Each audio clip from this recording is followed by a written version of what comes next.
নমস্কার, আপনার রান্নাঘরের পক্ষ থেকে সকলকে জানাই সাদর আমন্ত্রণ। আমার চ্যানেল আপনার রান্নাঘরকে সাবস্ক্রাইব করে পাশে থাকা বেল বাটনটা প্রেস করে রাখলে সব নতুন ভিডিও নোটিফিকেশন আপনাদের কাছে পৌঁছে যাবে। আজকে আপনাদের জন্য একটা নতুন স্বাদের রেসিপি নিয়ে এসেছি, কুলের চাটনি। আশা করছি আপনাদের এই রেসিপিটা ভালো লাগবে। যদি ভালো লাগে অবশ্যই পুরো ভিডিওটি দেখবেন আর একটা লাইক এবং কমেন্ট করতে কিন্তু ভুলবেন না। আর পারলে প্রচুর শেয়ার করবেন। আমার চ্যানেলে নতুন বন্ধুদের স্বাগত জানাই আর পুরনো বন্ধুদের জানাই পাশে থাকার জন্য অসংখ্য ধন্যবাদ। তাহলে আসুন শুরু করি। কী করে আমি কুলের চাটনি করি সেটাই আজকে আপনাদের সঙ্গে শেয়ার করব। আমি এই কুলগুলো জলে কিছুক্ষণ ভিজিয়ে রেখে ভালো করে ধুয়ে নিয়েছি। তারপর বোটাগুলো ছাড়িয়ে মাঝখান দিয়ে সব কুলগুলো এরকম ফাটিয়ে নিয়েছি। ওভেন ধরিয়ে আমি একটা কড়াই বসিয়ে দিলাম। 1 চামচ তেল দিয়ে দিলাম। আমি সর্ষের তেল দিয়ে চাটনিটা করছি। একটা শুকনো লঙ্কা মাঝখান দিয়ে ফাটিয়ে দিলাম। শুকনো লঙ্কাটা এপাশ ওপাশ করে নেড়ে এখন দিয়ে দেব 1/2 চামচ গোটা সরষে, দিয়ে দেব 1 চামচ পাঁচফোড়ন। ভাজা হয়ে গেছে, একটা সুন্দর গন্ধ বেরোচ্ছে। কুলগুলো সামান্য 1/2 চামচেরও কম একটু হলুদ, মতো নুন।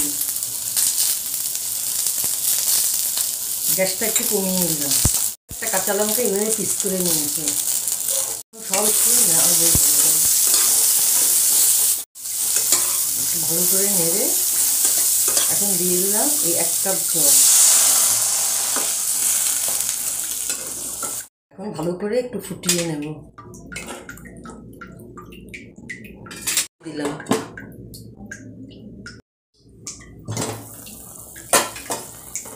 এই কুলগুলো আমার সেদ্ধ হবে। কুলগুলো ভালো করে ফোটাবো।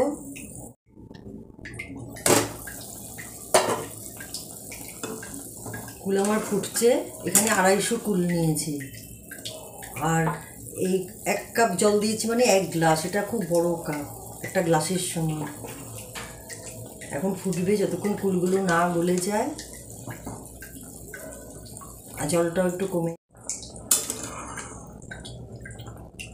হয়ে গেছে আমার। আমি এখন চিনি দিই। এখানে 100 গ্রাম চিনি আছে।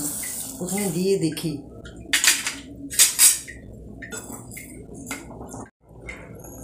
পুরো 100 চিনিই দিয়ে দিলাম।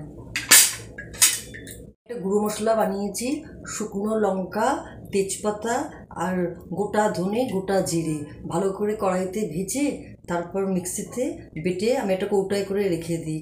যখনই চাটনি করি তখন দিয়ে দিই। এখন এই মশলাটার থেকে আমি ছোটো চামচে 1 চামচ দিয়ে দিলাম। দিয়ে এখন মেশাবো মশলা। আর অল্প সামান্য আর একটু দিলাম। আবার ভালো করে আমার চাটনি হয়ে গেছে। এখন গ্যাসটা অফ করে আমি কভারটা দিয়ে রাখি। আমার হয়ে গেছে। এখন এই বাটিতে আমি সার্ভ করে দেখাবো।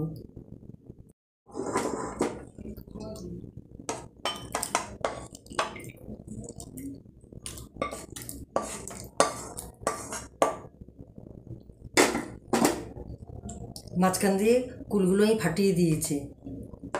কেমন লাগলো আজকে আমার রেসিপি কুলের চাটনি? যদি রেসিপিটা ভালো লেগে থাকে লাইক এবং কমেন্ট করতে ভুলবেন না। যারা এখনও চ্যানেলে আপনার রান্নাঘরকে সাবস্ক্রাইব করেননি, অনুরোধ করব চ্যানেলকে সাবস্ক্রাইব করে এই পরিবারের সদস্য হয়ে যাওয়ার জন্য। আজকে এই পর্যন্ত। কালকে আবার দেখা হবে নতুন রেসিপি নিয়ে। সবাই ভালো থাকবেন। নমস্কার।